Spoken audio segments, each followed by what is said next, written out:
10 अप्रैल को ये आतंकी आया दिल्ली और ठीक 12 दिनों में हुआ पहलगाम हमला। एक बड़ी खबर, पहलगाम में हमले के बाद से तहब्बुर राणा से 8 घंटे तक पूछताछ। पुलिस ने कहा गोलमोल जवाब दे रहा है मुंबई हमले का मास्टरमाइंड। साल 2008 में मुंबई में हुए आतंकी हमलों के मास्टरमाइंड तहब्बुर राणा से मुंबई क्राइम ब्रांच की टीम ने नई दिल्ली में 8 घंटे से अधिक समय तक पूछताछ की है। और दूसरी तरफ देश आज फिर एक बार अपने जख्मों को सहला रहा है। एक बार फिर इंसानियत पर सवाल खड़े हो रहे हैं। पहलगाम हमले के बाद सारा देश गुस्से में है, लेकिन बहुत कम लोग जानते हैं कि इस दर्दनाक घटना के पीछे एक नाम चुपचाप परछाइयों में मौजूद है, तहब्बुर राणा। वही तहब्बुर राणा जिसने 2008 में मुंबई को जलता हुआ देखा था और अब उसके भारत आगमन के कुछ ही दिन बाद पहलगाम की धरती भी खून से रंग दी गई। लेकिन सबकी जुबान पर बस एक सवाल है, धर्म क्या था? किसी ने नहीं पूछा राणा क्या लाया। तहब्बुर राणा कौन है? तहब्बुर हुसैन राणा, एक नाम जो सुनते ही राष्ट्रीय सुरक्षा एजेंसियों के कान खड़े हो जाते हैं।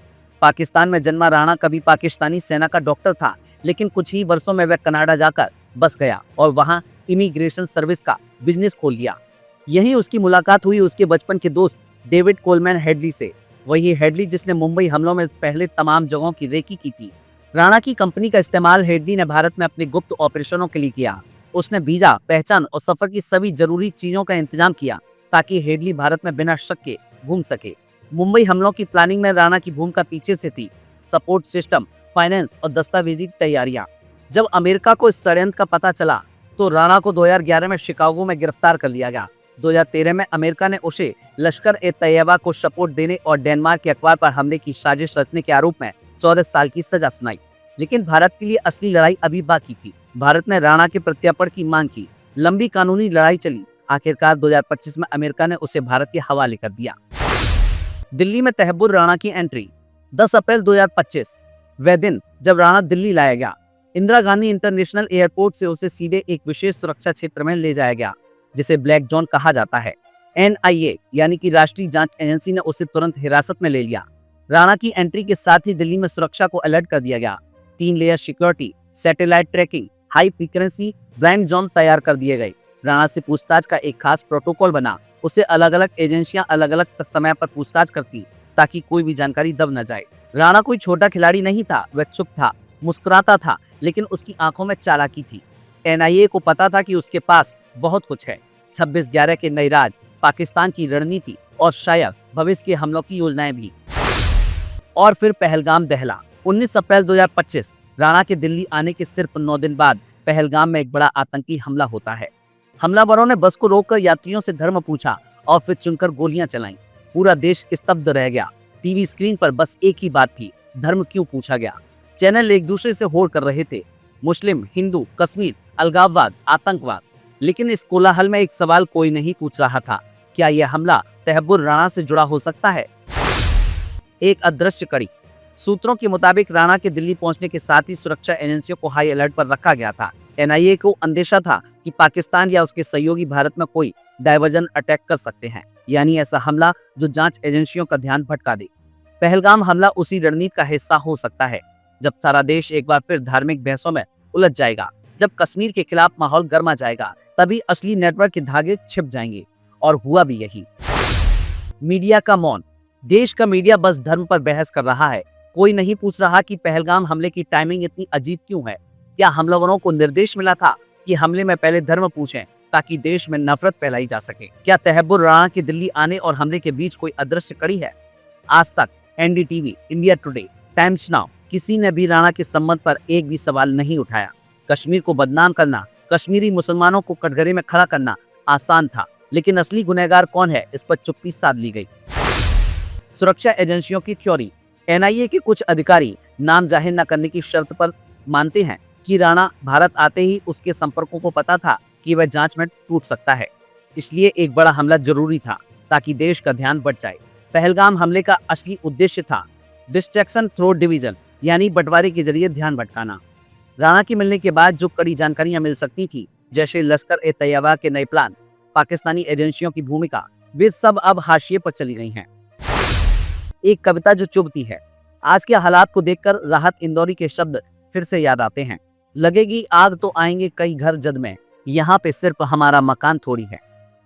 पहलगाम की आग सिर्फ कश्मीर को नहीं जला रही, बल्कि पूरे भारत के भीतर नफरत का धुआं भर रही है।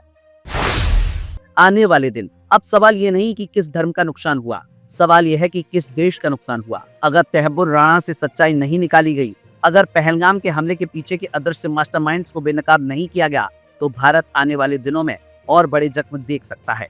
तहब्बुर राणा का भारत आगमन एक संयोग नहीं था, उसकी मौजूदगी से जुड़े खतरे को समझना जरूरी है। और पहलगाम का हमला कोई साधारण घटना नहीं थी, वह एक रणनीतिक चाल थी जिसका मकसद था देश को भीतर से तोड़ना। अगर हम आज भी धर्म की लड़ाई में उलझे रहेंगे, तो कल तक हमारे पास धर्म बचाने को भी कुछ नहीं रहेगा। आपको लगता है कि कोवर्ट ऑपरेशंस जरूरी हैं? अगर हम डायरेक्ट ना कर पाए इंटरनेशनल प्रेशर के कारण, कोवर्ट ऑपरेशन बलूचिस्तान को लेकर, has this time not come कि हमें बलोचियों से, वो पाकिस्तान से अलग होना चाहते हैं, बाइफर्केशन ऑफ पाकिस्तान। आज की तारीख में अगर इंदिरा ने पाकिस्तान को बांटा, को तोड़ा और बांग्लादेश क्रिएट किया, तो क्यों नहीं आज की तारीख में हम पाकिस्तान और बलूचिस्तान को अलग कर दें? क्योंकि ये रीढ़ उनका कमजोर हो जाएगा। और we have support in Balochistan and they are fighting against Pakistan. आम जनता यही चाहती है, ट्राइफर्केशन, बाइफर्केशन। और समय आ गया है, पीओके अलग, बलूचिस्तान अलग, पाकिस्तान छोटा। देखिए, हमें थोड़ी सी टोपोग्राफी भी समझनी पड़ेगी, क्योंकि हम ईस्ट पाकिस्तान को तोड़ पाए, इसका कारण ये था कि ईस्ट पाकिस्तान जो है वो तीनों, जो अभी का बांग्लादेश है, वो तीनों हिस्से से भारतीय सीमा से घिरा हुआ था। और वहाँ पे हमें एक्शन करके जो आर्मी और बाकी एयरफोर्स और बाकी जो फोर्सेस हैं वो वहाँ पे चली गई, और 14 दिन के अंदर हम लोगों ने ईस्ट पाकिस्तान को तोड़ दिया और वहाँ पे बांग्लादेश का निर्माण हमने किया। लेकिन आज की तारीख में हमें अगर बलूचिस्तान में आर्मी अगर लेके हम जाएं, तो उसके लिए जंगी जहाज और एयरफोर्स, इसके अलावा और कोई चारा है नहीं। लैंड से तो हम जा नहीं सकते अनलेस एंड अनटिल हमें ईरान सपोर्ट करे।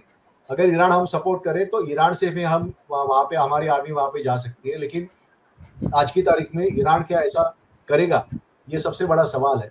तो ये एक चीज़ है। दूसरा जो है, कोवर्ट ऑपरेशंस हम ऑलरेडी कर रहे हैं।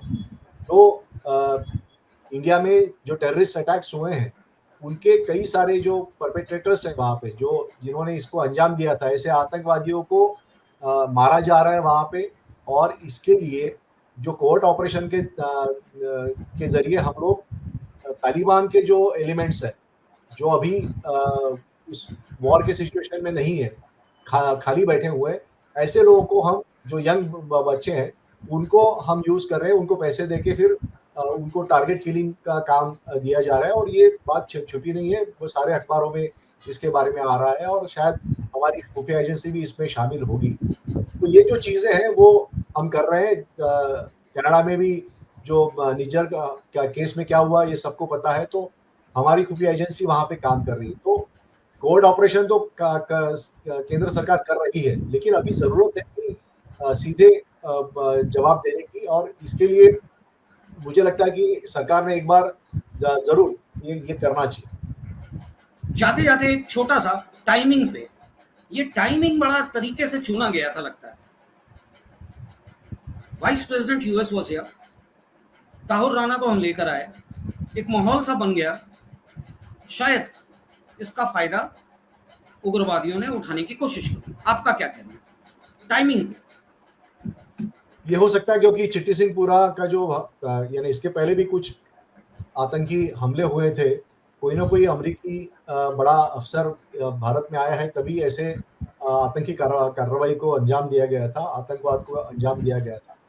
तो टाइमिंग तो है, लेकिन सवाल ये उठता है कि कई एक्सपर्ट ये भी पूछ रहे हैं कि इससे साबित क्या कर पाए आतंकी, क्योंकि पाकिस्तान वैसे ही उसकी फिनेंशियल कंडीशन बेकार है, वो वॉर की सिचुएशन में नहीं है। अगर भारत पाकिस्तान के साथ वॉर करता है तो उसकी आर्थिक स्थिति और चरमरा जाएगी। अगर अमेरिका और बाकी इस्लामिक स्टेट उसको मदद नहीं करेंगे या चाइना उसको मदद नहीं करेगी, तो आर्थिक हालात उसके ठीक नहीं रहेंगे अगर वॉर की सिचुएशन में। तो और वॉर के लिए पैसा और जो साजो सामान है वो बहुत ज़्यादा लगता है। तो ऐसे में पाकिस्तान ने क्या इसमें ये किया, यानी क्यों अंजाम इसको दिया, इसके बारे में अभी भी जो स्ट्रैटेजिक एक्सपर्ट्स हैं वो भी पोशोपेश में।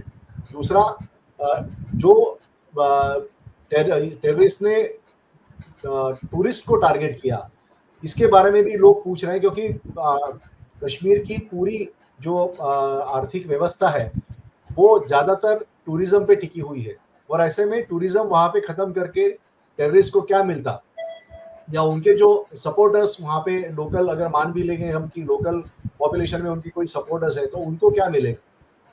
तो यही कारण है कि इसके बारे में अभी भी पशुपेश में है। लेकिन एक ज़रूर है कि इस आतंक हमले के कारण देश के सामने बाकी जो चीज़ें थी वो सारी चीज़ें हम भुलाकर सिर्फ हम इस पे चर्चा कर रहे हैं। फिर वो अमेरिका ने जो हमारे ऊपर लेवी लगाई है उसके बारे में हम चर्चा नहीं कर रहे हैं। हमारे जो वो महंगा हो गया अमेरिकी गुड्स, वो उसके महंगे गुड्स हमें लेने पड़ रहे हैं, उसके बारे में कोई हम चर्चा नहीं कर रहे हैं। ना ही हमारी जो अंतर्गत सिचुएशन है, महंगाई बढ़ रही है, बाकी जो चीज़ें हैं उसके बारे में हम डिस्कशन नहीं कर रहे। तो शायद आतंकियों को ये चाह रहे होंगे, ऐसा माने। शायद ये भी चाह रहा होगा इंटरनेशनल, चाइना और यूएस की इस तरह की घटना और इस तरह की इंसिडेंट्स हों, वॉरफेयर शुरू हो जाए, फिनेंशियल डिमांड बढ़ जाए तो उनका मार्केट खुल जाए। खैर, इस पे हम डिटेल में बात करेंगे आपसे, और अच्छा लगा आपसे बात करके। पहलगाम और मुद्रा, एनआईए, कहाँ चूक हुई, अनसुलझे सवालों का जवाब सरकार कब तक देगी, इन चीज़ों का हम इंतजार करें। जी, अच्छा लगा आपसे बात करके सुभाष जी, नमस्कार, धन्यवाद। और आप हमसे जुड़े रहने के लिए सब्सक्राइब करें YouTube पर, फॉलो करें Twitter पर और लाइक करें Facebook पर। और ज्यादा जानकारी के लिए आपको टाइप करना होगा सिर्फ न्यूज़ नशा।